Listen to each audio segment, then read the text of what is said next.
BJP high command ಕಣ್ಣು ಈಗ ಕರ್ನಾಟಕದ ಮೇಲೆ. ಪಂಚರಾಜ್ಯ ಚುನಾವಣೆ ಮುಗಿದ ಬಳಿಕ next target Karnataka. BJP high command ಕಣ್ಣು ಈಗ ಕರ್ನಾಟಕದ ಮೇಲೆ. ಪಂಚರಾಜ್ಯ ಚುನಾವಣೆ ಮುಗಿದ ಬಳಿಕ ನೆಕ್ಸ್ಟ್ ಟಾರ್ಗೆಟ್ ಕರ್ನಾಟಕ.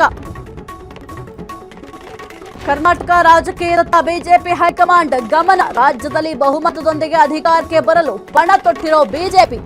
ಇದಕ್ಕಾಗಿ ಈಗಿನಿಂದಲೇ ಕಸರತ್ತನ್ನ ಬಿಜೆಪಿ ವರಿಷ್ಠರು ಆರಂಭಿಸಲಿದ್ದಾರೆ. ಪಕ್ಷವನ್ನ ಗೆಲ್ಲಿಸುವ ನಿಟ್ಟಿನಲ್ಲಿ ಹಲವು ಬದಲಾವಣೆ ಸ್ಟ್ರಾಟಜಿ. ಕೇಂದ್ರ ನಾಯಕರಿಂದ ಬಿಜೆಪಿ ಗೆಲ್ಲಿಸಲು ಮಹತ್ವದ ರಣತಂತ್ರ. ಪಂಚರಾಜ್ಯದಲ್ಲಿ ಆ ಒಂದು ಚುನಾವಣೆ ಮುಗಿದ ಬಳಿಕ ಈಗ ನೆಕ್ಸ್ಟ್ ಟಾರ್ಗೆಟ್ ಏನಪ್ಪಾ ಅಂತಂದ್ರೆ ಬಿಜೆಪಿ ಅವರಿಗೆ ಕರ್ನಾಟಕವೇ ಟಾರ್ಗೆಟ್. ಯಾಕೆಂತಂದ್ರೆ ಕರ್ನಾಟಕದಲ್ಲಿ ಕಾಂಗ್ರೆಸ್ ಪಕ್ಷ ಬಹುಮತವನ್ನ ಗಳಿಸಿಕೊಂಡು ಅಧಿಕಾರಕ್ಕೆ ಬಂದಿದೆ. ಹಾಗಾಗಿ ಆ ಒಂದು ಬಹುಮತವನ್ನ ಬಿಜೆಪಿ ಕಡೆ ಟರ್ನ್ ಮಾಡ್ಕೊಳ್ಬೇಕಾಗಿದೆ.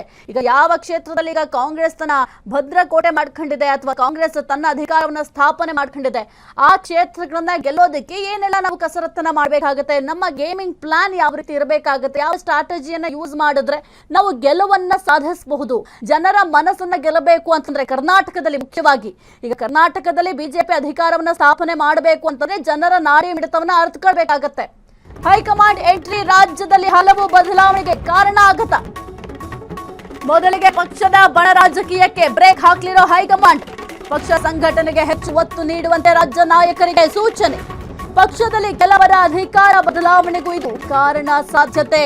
ಇದೇ ಸಮಯದಲ್ಲಿ ರಾಜ್ಯಾಧ್ಯಕ್ಷ ಬದಲಾವಣೆ ಬಗ್ಗೆ ತೀರ್ಮಾನ. ರಾಜ್ಯ ನಾಯಕರ ಜೊತೆ ಒಂದು ಮೀಟಿಂಗ್ ನಡೆಸಲಿರೋ ವರಿಷ್ಠರು. ಕರ್ನಾಟಕದಲ್ಲಿ ಬಿಜೆಪಿಗೆ ಸ್ವಾತಂತ್ರ್ಯ ಅಧಿಕಾರ ಬರುವ ಅವಕಾಶ ಇದೆ.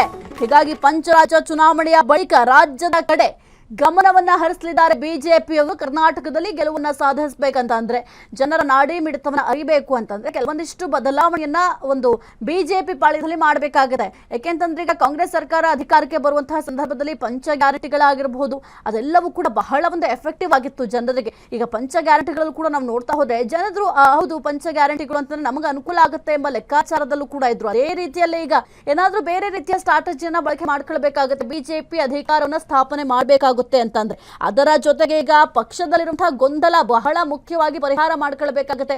ಒಂದು ರಾಜ್ಯಾಧ್ಯಕ್ಷ ಬದಲಾವಣೆ ವಿಚಾರಕ್ಕೆ ಸಂಬಂಧಪಟ್ಟಂತೆ ಸಾಕಷ್ಟು ಚರ್ಚೆ ಆಗ್ತಾ ಇತ್ತು. ಈಗ ಕಾಂಗ್ರೆಸ್ ಪಾಳ್ಯದಲ್ಲಿ ಯಾವ ರೀತಿ ನಾಯಕತ್ವ ಬದಲಾವಣೆ ವಿಚಾರಕ್ಕೆ ಸಂಬಂಧಪಟ್ಟಂತೆ ಚರ್ಚೆ ಆಗ್ತಾ ಇತ್ತು, ಗೊಂದಲದ ವಾತಾವರಣ ನಿರ್ಮಾಣ ಆಗಿತ್ತು. ಅದೇ ಮಾದರಿಯಲ್ಲೇ ಬಿಜೆಪಿಯಲ್ಲೂ ಕೂಡ ರಾಜ್ಯಾಧ್ಯಕ್ಷರ ಬದಲಾವಣೆ ಆಗಬೇಕು ಅಂತ ಕೆಲವೊಂದಿಷ್ಟು ನಾಯಕರು ಪಟ್ಟು ಹಿಡ್ಕೊಂಡು ಕೂತಿದ್ರು. ಯಾಕೆಂತಂದ್ರೆ ಸ್ವಲ್ಪ ಅಸಮಾಧಾನ ಕೂಡ ಇತ್ತು. ಇಷ್ಟೆಲ್ಲ ಒಂದು ಘಟಾನುಘಟಿ ನಾಯಕರು ಇರುವಂತಹ ಸಂದರ್ಭದಲ್ಲಿ ನೀವು ಹೆಂಗೆ ರಾಜ್ಯಾಧ್ಯಕ್ಷರಾಗಿ BY ವಿಜಯೇಂದ್ರ ಅವರನ್ನ ನೇಮಕ ಮಾಡಿದ್ರಿ, ಈ ಒಂದು BY ವಿಜಯೇಂದ್ರ ಅವರ ನೇಮಕಕ್ಕೆ ಭಾರಿ ಒಂದು ಅಸಮಾಧಾನವನ್ನು ಕೂಡ ವ್ಯಕ್ತಪಡಿಸಿದ್ರು. ಹಾಗಾಗಿ ಈ ಒಂದು BY ವಿಜಯೇಂದ್ರ ಅವರ ರಾಜ್ಯಾಧ್ಯಕ್ಷ ಪಟ್ಟ ಉಳಿಯುತ್ತಾ ಅಥವಾ ಬದಲಾವಣೆಯನ್ನ ಮಾಡ್ತಾರ ಅಂತ ನೋಡ್ಬೇಕಾಗತ್ತೆ.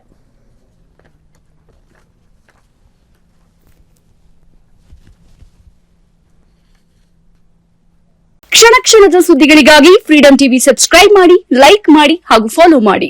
ಹೊಸ ಸುದ್ದಿಗಳ ನೋಟಿಫಿಕೇಶನ್ಗಾಗಿ ಬೆಲ್ ಐಕಾನ್ ಮೇಲೆ ಕ್ಲಿಕ್ ಮಾಡಿ.